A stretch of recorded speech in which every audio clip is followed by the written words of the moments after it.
Hi, you're listening to This Is Not Your Practice Life. I'm your host, Macy Renee, and we are going on a journey together, my friends. I'm a certified life and emotional intelligence coach. And if you really want to step into your highest self, there are a few non-negotiables you're going to have to learn, and I am just the person to help you do it. No matter your past, I'm here to help you create a more fulfilling future. So stick around with me. Not only will I teach you how to navigate your brain's daily mind drama, but I'll help you actually understand your mind, your emotions, why you do the things you do, and why others do the things they do. Most importantly, I'll help you build the self-awareness skills to create whatever results you want. It's never too late to change the trajectory of your life. After all, this is not your practice life. Good morning, friends. Welcome back to another episode of This Is Not Your Practice Life podcast. I'm really excited to have you tuning in to the podcast today. I am going to be talking about silent resentment. So, if you are someone who feels like you are holding in some resentment, or you have in the past, or you don't want to be that person that is holding resentment, then today's episode is for you. Really quickly, before we dive in, I want to remind you that my mini programs are enrolling now. Elevated EQ, your self-concept blueprint. You have a couple days left. I ask that if you're listening to this episode while it's fresh, that you sign up by November 4th, 2025. So you can get in before we start our round on November 11th. This program is all around you getting really crystal clear on who you want to be in life and how you want to show up in the world and the things that you want, like crystal clear clarity, because it's really hard to hit targets in our life, aka results that we want. It's really hard to create those results if we don't know exactly why we're doing it or what, like any of the purpose behind it. So Elevated EQ is the program that helps you get crystal clear on you and your uniqueness. And I take all of the answers that you are putting in your personal workbook and I turn it into anywhere between a 6 and 13-page blueprint of a step-by-step guide for you that is curated to what you want out of your life. Nobody else, you. I have had 20 clients that went through this program when I launched it early January 2025. And many of them tell me they keep their blueprints literally on their nightstand and they read them all the time to make sure that they are showing up and doing the things that are going to get them exactly what's in their blueprint based on what they wanted. So that program starts November 11th. I have to have time to order workbooks and make sure they can get to you by the time we start the program. So you need to be signed up by the end of the night, Tuesday, November 4th, if you want in there. Now, the next part of this is once you know your self-concept, then you need to be able to take action to step into that self-concept and actually embody that self-concept. And that is honestly where a lot of women get stuck. It's the whole thing around, I know what I need to be doing, but I'm not doing it, or I do it for a period of time and then I quit on myself. Well, as someone who's been coaching for 7 years, I decided, you know what, I'm going to teach this in a whole different way. I'm going to coach on this in a completely different way. I'm going to send my clients literal hands-on tools and visuals so that they understand every single time they do something or don't, what is happening and the decisions that they're making and the actions they're taking or not taking and the consequences of all of it. And it's been a really fun thing because the women are getting ready to enter week 4 of the Threshold mini program. And it has been mind-blowing. They're having huge epiphanies. And some of these women are women that have worked with me for years because they've been in multiple programs. They really like this work. But they're finding that in these mini programs, they're having huge epiphanies. So you can bundle both of these programs if you've never taken either, and that's what I recommend. You save $300 by bundling. It's $797 currently as of November 2nd, 2025. That is the price. Can't promise it'll be that forever. But as of right now, that is the price if you bundle. Otherwise, if you have taken one and you're missing the other, the current pricing for Threshold is $497, and the current pricing for Elevated EQ is $599. And together, if you take them together, it's 9 weeks of coaching. If you just do one or the other, it's either 5 weeks of coaching or 4 weeks, depending on the program. So I highly recommend that you take both if you've never taken both, because I have a very big surprise and announcement coming very soon about what is coming in 2026. And the prerequisite for the advanced program coming in 2026 is that you have done both of the mini programs. So if you want to even be able to qualify later, once you find out that big announcement, you want to make sure that you've had this work. And I do not know the next time that they will be offered. So when there is an offering and enrollment is open, I highly encourage you to get in ASAP. Okay, so you don't miss the boat, because I promise you're going to be so mad at yourself if you miss the boat. All right, let's talk about resentment, silent resentment. So here's the deal with silent resentment, okay? Most resentment doesn't come from big, huge betrayals. It can, but I'm going to talk about more of the silent moments where this happens without us even realizing it, okay? And resentment tends to come from the quiet moments when our needs go unseen or unspoken. When we're either trying to communicate something and we feel unheard or we don't feel seen, or if we are someone who doesn't communicate at all and we just hope someone will just get it or get us, right? Understand us or read our mind. But either way, the result is the same, which is silent resentment that builds slowly and quietly until we disconnect completely. Now, if you are in a relationship, specifically romantic, but this can happen in family dynamics, this can happen in friendships, this can happen in work situations, but I'm specifically going to kind of talk about this in terms of romantic relationship, because this is what I see a lot in the women that I'm coaching in their marriages and things like that. Or, just maybe relationships they've been in a really long time, is that eventually there's resentment. And especially if you add kids into the mix and you have, a mama and a wife who is feeling burnt out and tired and overwhelmed, and she is holding in a bunch of things, or she's communicating and it's just feeling like it goes in one ear and out the other to whoever she's communicating with, there will tend to be silent resentment. So I'm sure that there are some women listening right now that are like, yeah, you're speaking to me. And I promise this is not about any particular person. There hasn't been any clients talking about this recently, but this, was a thought that popped into my head today when I was walking my dog, and I was like, yeah, I'm going to talk about that. So let's talk about what I feel are two paths to silent resentment. I'm sure there are more, but I really want to focus on these two things because these are the things that I see most often when I'm coaching women. I feel like there's two indicators or two kind of situations that lead to this silent resentment. And the first one is you express yourself. So maybe you're a good communicator, but you feel unheard in whatever it is that you're communicating. So you do communicate your needs, but they end up maybe not being acknowledged, or those needs are not met. And so then your brain records it as something like, well, it doesn't matter what I say anyways, or I feel like I have to get really elevated, meaning like maybe really mad or really upset in order to feel heard. And this can be a very frustrating place to be, obviously, because if you are someone who communicates, we know that a big piece of having healthy relationships is that couples are able to communicate, or friends are able to communicate, or family members are able to communicate. And many times, like if you're a good communicator and you're dealing maybe with people who don't have the best communication skills, it will be very frustrating.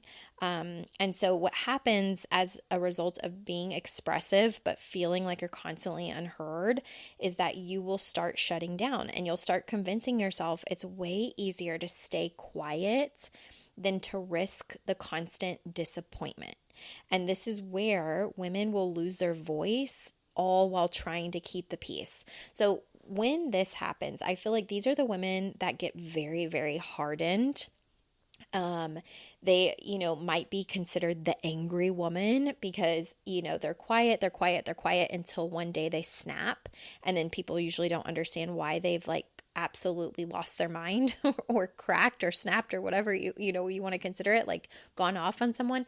And it's not because they necessarily like that's their nature, but it's because they have internalized for far too long, because what they were met with each time they communicated was maybe a resistance from the other person, a lack of understanding, a lack of holding space, basically like lack of maybe emotional intelligence skills in others. Now, I do want to say this quick caveat is that just because you communicate doesn't always mean it's received well as well. And I say that because there are people that communicate, but they don't communicate with any kind of emotional intelligence, and that also won't be received very well, right? So you have to kind of check yourself in this situation. If you're like, well, I communicate all the time. Sometimes it's not what we say, it's how we say it. So I know that has really not anything to do with the silent resentment, but I do want to just bring out about that kind of caveat, because just because you communicate what you're feeling or communicate your needs does not mean you always do it with like emotional regulation and emotional awareness. And the skill of doing that is also something that contributes to healthy communication. So even if you're communicating, ideally it should be healthy. Okay, so when I say this, I am talking about the healthy communicator that is actually speaking up and saying like, hey, this is what I'm feeling, or hey, this is what I'm needing, or this is what I'm experiencing.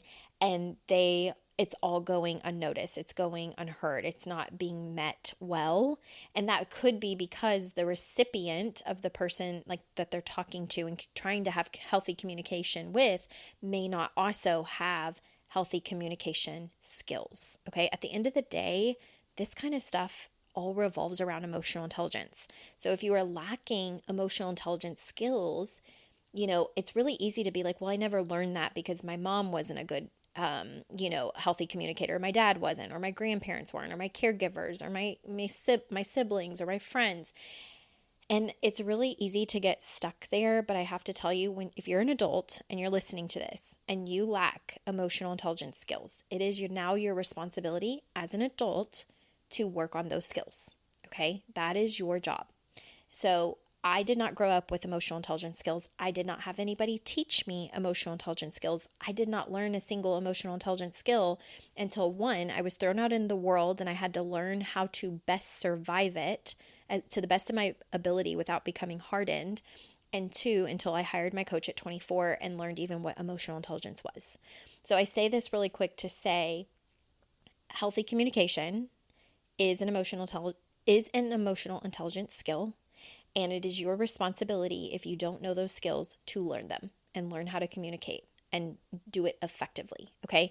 So this kind of path to silent resentment is for the person who is trying to be a healthy communicator and all of it feels as if it's going unheard. Okay. The second kind of path to silent resentment is under communicating. And a lot of times the under communicating is from a place of fear or, again, the lack of skill. Okay. So for the under communicator, you don't voice what you need because you don't want to sound needy. You maybe don't want to sound dramatic. You don't want to come across as ungrateful, or you are terrified of the other person's responses, because if they have we'll call it bad response or poor response or response that you don't like, you don't know how to regulate your emotional experience. And therefore, you now under communicate, because when you get a result from someone that you don't like, you don't feel regulated. So it feels safer and it feels easier to under communicate. But the caveat of that is that now what silently kind of happens in addition to resentment is that you expect other people to pick up on your cues, okay, or to read your mind. And when they don't, and they don't show up to meet your expectations, and they don't show up the way that you want them to, your resentment kind of grows in the shadows. Okay. And so this was me. Okay. I was always the under communicator, and I am still working on being a better, more consistent, healthy communicator. And I will tell you that a common phrase of under communicators are, they should just know. Like, so it could be like, my husband should just know that. My friend should just know that. My family should just know. Basically, we're like, they should just be able to read our mind. They should just be able to pick up on our cues. Okay. But here's the thing, they don't, because they are in their own world many times. Okay. They don't, because we're not actually communicating and being clear, which is a part of healthy communication. And the thing about it is, too, is that they cannot read our mind. They are not mind readers, no matter who it is in your life. You're not a mind reader for your partner, for your coworker, for your friend, for your family member, and nobody else is for you as well. Okay, for someone to actually know your needs, if you are not communicating or under communicating, for someone to actually know, they would have to physically be able to jump into your body, to try on your brain to know exactly what you're thinking. We cannot do that as human beings, okay? So nobody is actually able to fully read our mind. They might be able to pick up on certain things, okay? If they are someone that's emotionally aware, if they are someone that's intuitive, if they are someone that pays attention. But for most people, no, for anybody, they cannot actually read our mind. So for the under communicator, your resentments are often because you are withholding everything internally, and it a lot of times is going to be from the lack of skills that you possess or from the fear of what will happen if you were to communicate. So, I will tell you that for me as a child, I grew up in an environment where anytime I was upset, it never really felt like it was understood, or if they did understand while I was upset, there was a time limit of tolerance, right? Because they would become uncomfortable with like the crying or the whining or the discussion around, being upset. And outside of my own stuff, what I learned from my environment, though, every I think family household is doing the best that they can with what they have. So I don't really hold this against them. I know now as an adult, like everybody is doing the best that they can with the skill that they have. But communication was not always the healthiest when there were big emotions in the household that I grew up in. For one family member, they were more calm, cool, and collected. For the other, they would just lash out with screaming and yelling. I still to this day like quiver when someone is a big screamer or a yeller. It just, if they are someone who shouts and gets really elevated and out of emotional control, like to this day, as a woman that is 34 years old, I still shake. Okay, like I have a visceral response to that, and I feel very uncomfortable around people who have no emotional control. And even the sense, like if I sense that someone is a loose cannon, when they're not getting their way, when they're feeling misunderstood, if they cannot control themselves, what this does for me, and some of you may relate, is I tend to under communicate because I don't even want to see the bomb. I don't even want there to be potential for a bomb to explode. Okay. So for me, I have had to work on speaking up and regulating my body no matter what someone else's response may be, whether it's totally calm, cool, and collected because they're a healthy communicator and I'm like, oh, okay, like my body just freaked out for no reason. Or if they do, explode and it's a bomb, I don't feel completely beside myself because I'm able to emotionally regulate. And all of that is second to practicing emotional intelligence skills for the last 9 years. Okay. Very intentionally. So here's the thing of like why we do this. Like, why do we get so silent and so resentful? And I think a lot of it is because many women, have been conditioned to manage their emotions quietly and to smooth things over and not rock the boat. But the thing about emotional intelligence skills is it's not just about managing your feelings. It's about being able to express them in ways that can actually be received. So resentment is often uncommunicated clarity and kind of this gap where um, we feel something, but we haven't necessarily shared what that is. And I think that a lot of times that's where resentment bubbles up. It's like I am withholding or holding something in internally because I don't feel seen, I don't feel understood, or I feel afraid that they won't see me or understand. And so that's a big thing for a lot of women. And I also think like women fear like being seen as, maybe weak or overly emotional because society has all of these conditioned, or not conditions, like society, goodness gracious. Society has conditioned us, right, to where it's like there is this internal kind of ingrained belief that women are these emotional creatures and everything's a big deal and we're hormonal. And I think the women that just don't want to fall under that category under communicate, and then the women who do try to express, like sometimes the people in society will shut them down, and then there's a quiet anger and a quiet resentment because it's like I'm really trying, all I'm trying to do is express openly and authentically and honestly, like how I'm feeling or who I am or what's going on. And when it's met with, judgments or shame, it's an immediate shutdown. And so both kind of scenarios create this silent resentment. And there is an emotional cost to this because resentment leaks into our overall tone and our body language and our energy, even when we think that we're hiding it. Okay, so this is why a lot of marriages get tension and where things kind of start to get in a bad place because it's like, I think at this point, women go, okay, so should I communicate what I'm feeling and then get shut down or shamed or told I need to toughen up? Or, should I under communicate just to keep the peace? But internally, I feel like I'm self-betraying and I feel like I'm kind of dying on the inside. I think that those are kind of the things that run through a woman's mind and maybe even men, I can't speak because I'm not a man, but, I think maybe just in general humanness, this is something that both parties feel when there's not healthy communication, when there's not safe space to express and to feel.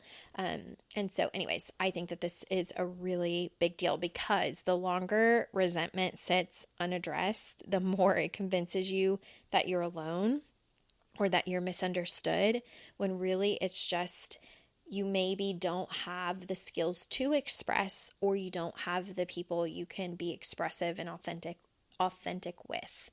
And I will say like that I think has been a game changer in the communities that I've built just as an emotional intelligence coach, is that the women have a safe place where they can be honest and speak their mind and they're held accountable and they're not judged or shamed.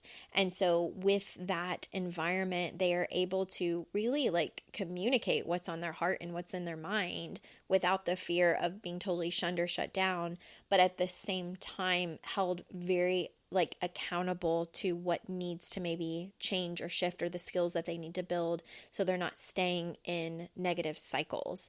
And not everybody is always ready for that feedback, because it is really hard, especially if someone's not used to ever having like healthy communication or honest communication. Like I think that could be a big thing that feels, maybe terrible to someone. But if we're really wanting to change this whole I don't want to feel resentful, like we have to have steps of how we're going to build those emotional intelligence skills to make sure we don't live in this forever so that we can have really healthy relationships. Otherwise, like it's just life is just going to feel heavy and isolating and frustrating. And so, let's talk about emotional intelligence, like what that looks like in action, because we don't want to live life, I think, feeling resentful. So if you're feeling this currently, like, no, there is another way. There absolutely is another way. But it's going to start with your skill set. So the first thing is recognizing anytime you're feeling frustration around unmet needs. I think recognizing is such a big deal because it's turning inward and saying like, you know what, I've got to get really honest with myself, that I am maybe feeling burnt out, depleted, frustrated, that I am maybe expecting someone to read my mind, or expecting someone to notice that I'm not okay, or expecting that someone's going to come rescue me. And, the thing that sometimes is such a hard realization is that nobody's coming to really rescue us. We have to be willing to put in that work to kind of rescue ourselves. Now, if you're a spiritual person, of course, I know that there are going to be people that are like, I know I can lay it all down to God and He will, and you're absolutely right.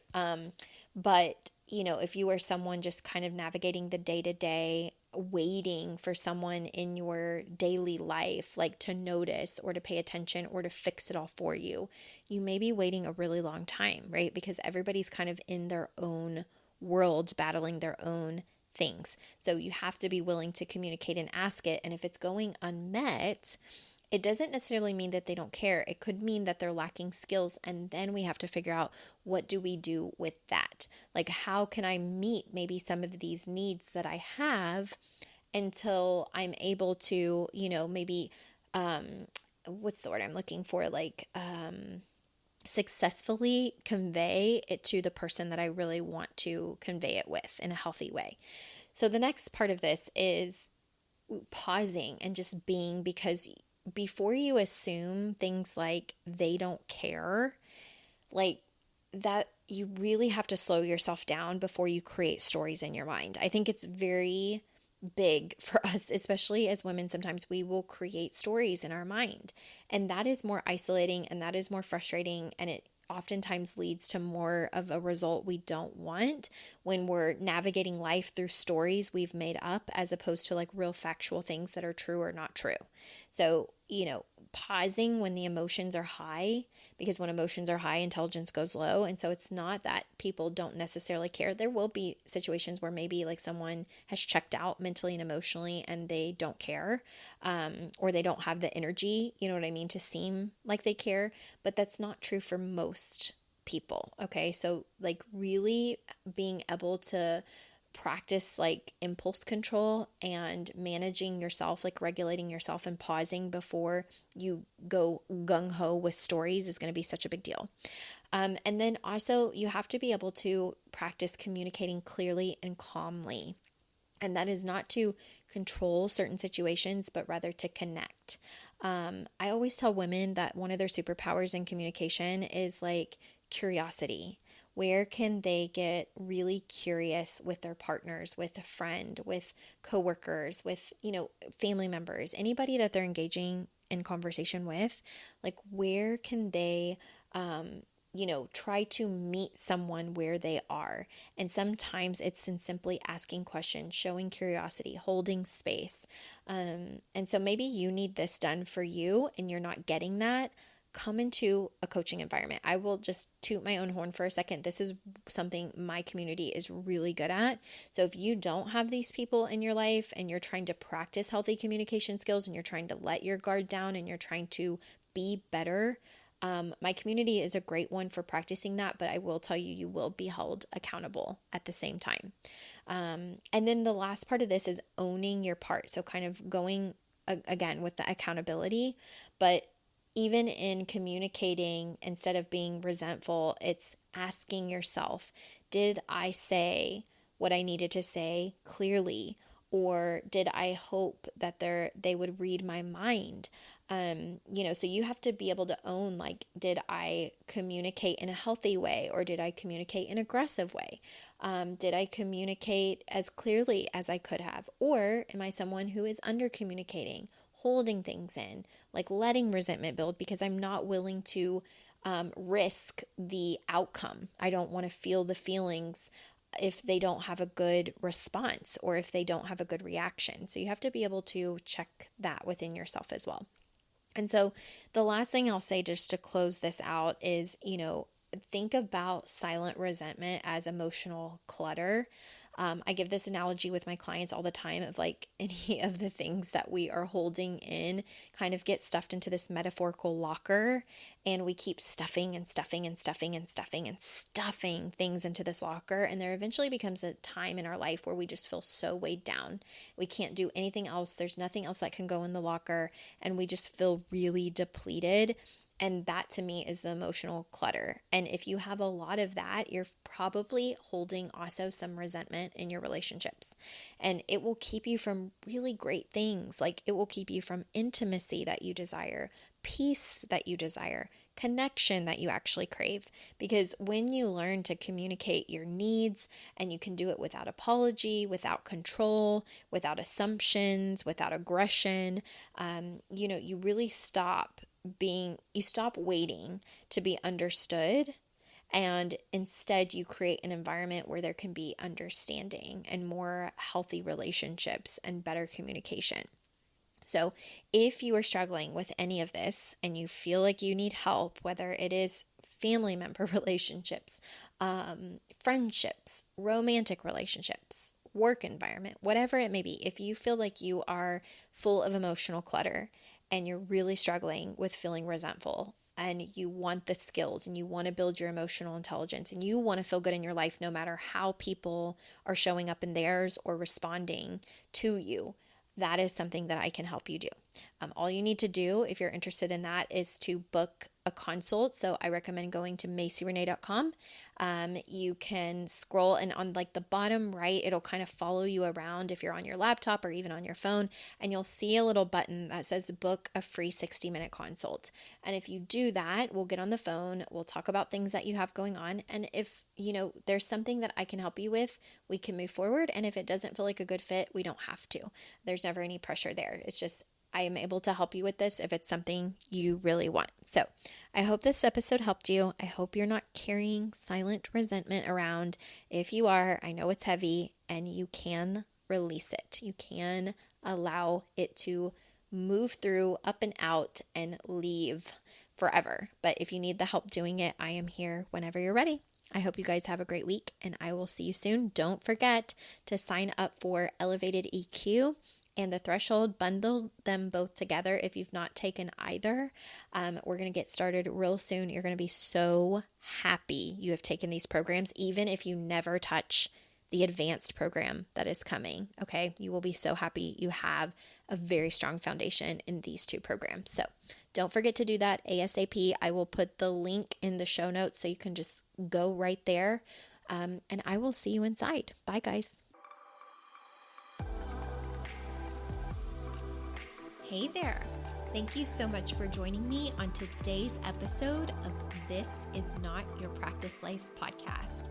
If you'd like to connect on social media, you can find me on both Instagram and Facebook at Macy Renee Coaching.